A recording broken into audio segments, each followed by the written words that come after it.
All right, so the last section on properties of logarithms and applications is, of course, the applications. So the first problem says that we have a bank who is advertising that they are doing continuous compounding on an account. And so they tell you that if you put in $10,000, so that would be the principal,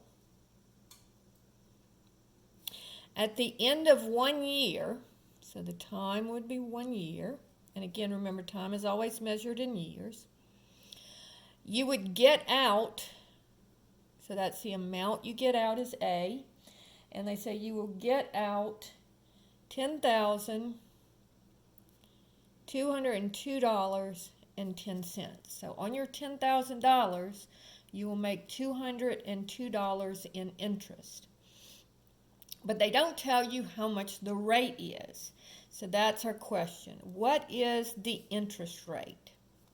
So this is what we're looking for. So I'm just going to plug the numbers into the function or into the equation, and then I'm going to figure out what R is. So now I have 10,202.10 is equal to 10,000 e to the r times 1, which is just times r. Okay? So now divide both sides by 10,000.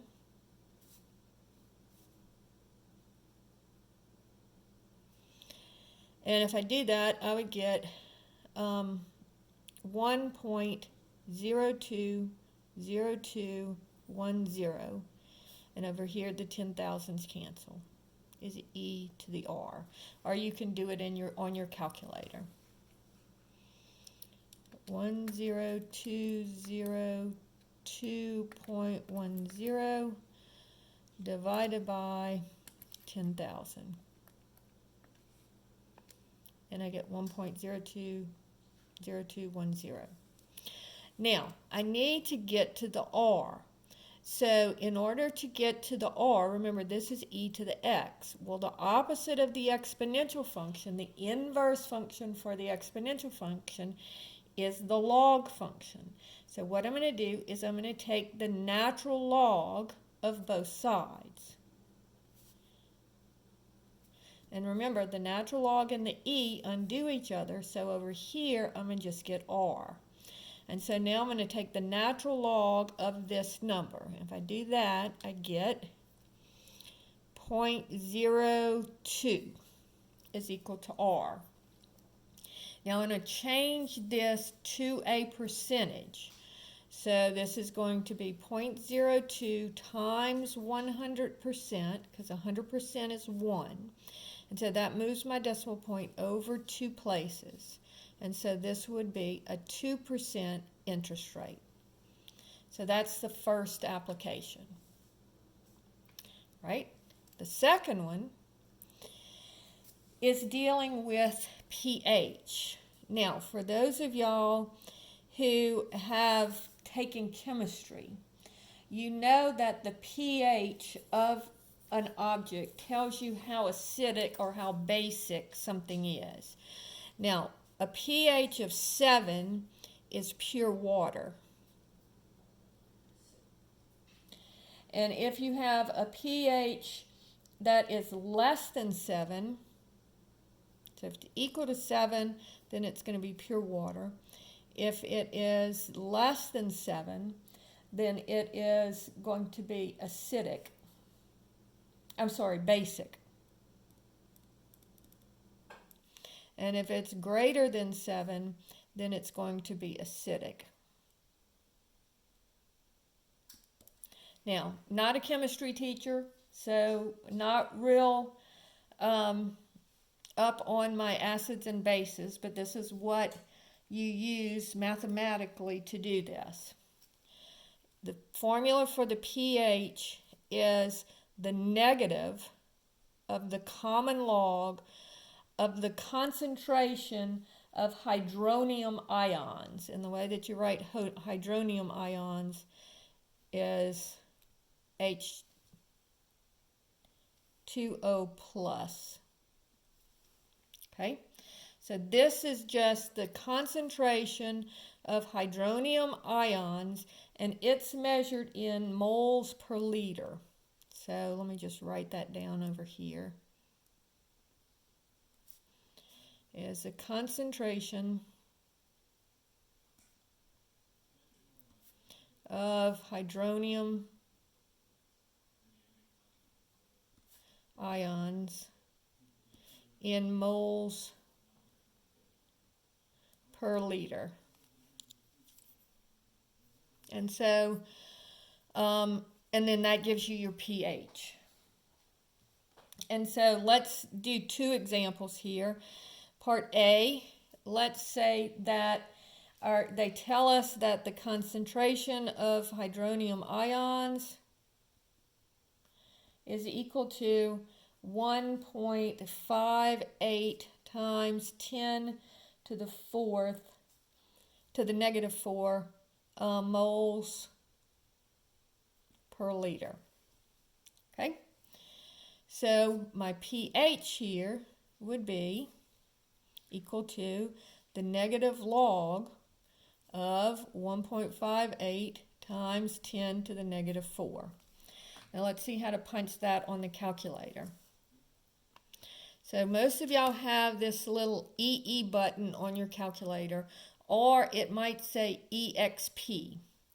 And I think this one is 1.58 EE negative 4. Okay, and notice how this gives you a little tiny number up here in the corner that is negative 4. And so that's how this would work, or this is what it looks like on the calculator. What this means is 1.58 times 10 to the negative 4. And then I'm going to take the log of that, and then I'm going to change the sign. And so this would have a pH of 3.8. And so that's how you find the pH if you're given the concentration of hydronium molecules or ions, right? Part B, what if they give you the pH? Let's say the pH is equal to 5. Okay, now notice that both of these are acidic, are less than 7, so both of these are basic. The pH of 3.8 would be more basic than 5. Now most of the bases that we deal with are like soap and things. That's what you would think of as a basic type item. All right, so if I say the pH is 5, I would have 5 is equal to the negative log of the concentration of hydronium ions, all right? So now they're asking me to, here's the pH, find the concentration of hydronium ions. So first I'm going to get rid of the negative, so I'll divide both sides by negative 1, and I'll get negative 5 is equal to the log of the hydronium ions.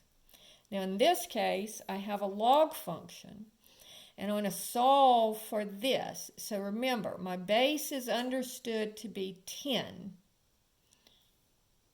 So here's my base, here's my exponent. So 10 to the negative 5 would be equal to my concentration of hydronium ions. And that would be all. That would be the answer. All right? So that's the second type of problem that you might have, is pH problems. Then the next one is dealing with the Richter scale. So this is dealing with earthquakes.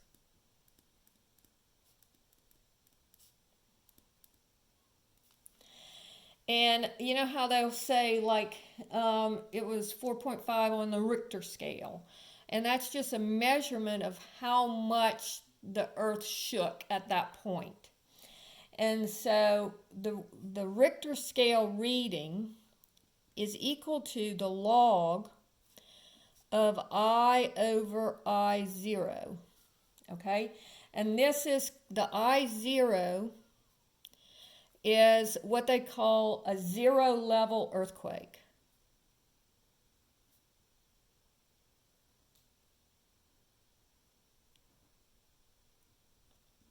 All right, and on a zero level earthquake, that's the lowest level that they can measure on the Richter scale. So that's what that is. And so, and it's the measurement of I0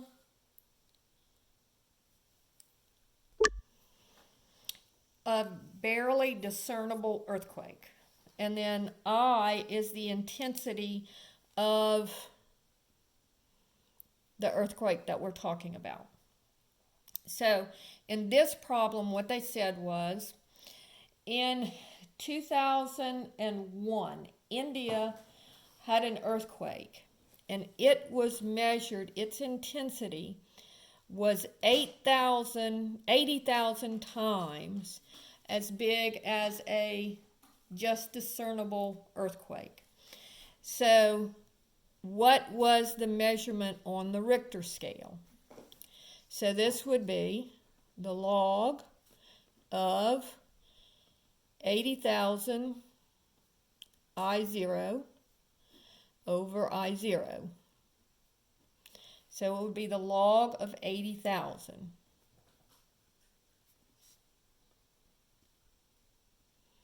So on my calculator, I'm going to go 80,000 and take the log of it. And so this would be a 4.9 level earthquake. Now, as earthquakes go, 4.5 is about a moderate earthquake, and a 7.5 would be like a devastating earthquake. And so you don't need to know that, but this one is a 4.9, so it's just above a moderate earthquake. And then problem number 4 on this is talking about decibels, the decibel scale. All right, so the formula for the decibel scale is D is equal to 10 times the log of I over I0. And again, I0 is the intensity of the sound that is barely discernible to the human ear. Okay, so this is just like it's a level 0 earthquake up here. It's just discernible here as well. And then I is the intensity of the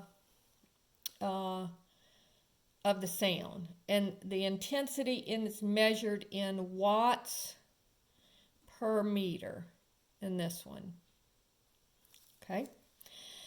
And so, and oh, by the way, I0 is equal to 10 to the negative 12. That's the smallest intensity sound that we can discern. And just to kind of give you an idea, the decibel level of 40 is about normal. And the decibel level of 120 is like being at a rock concert or a Saints game. And 160 will rupture the eardrum. So if you've seen if you've ever been to a Saints game or to a Tigers game, and they show the little scale up on the Jumbotron, and it shows the scale going up, going up, going up, going up as people get louder and louder and louder. Well, that's the decibel reading that you're seeing. Okay, so here on this particular problem, they said that a jet engine 45 meters away has a decibel level of I equals 50 watts per meter. Okay, and so my decibel reading would be 10 times the log of 50 over 10 to the negative 12. Okay, and so I'm going to go ahead and again move this up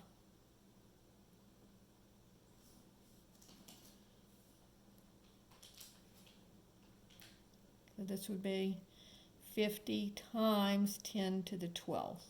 Because when it's a negative exponent, it comes up here.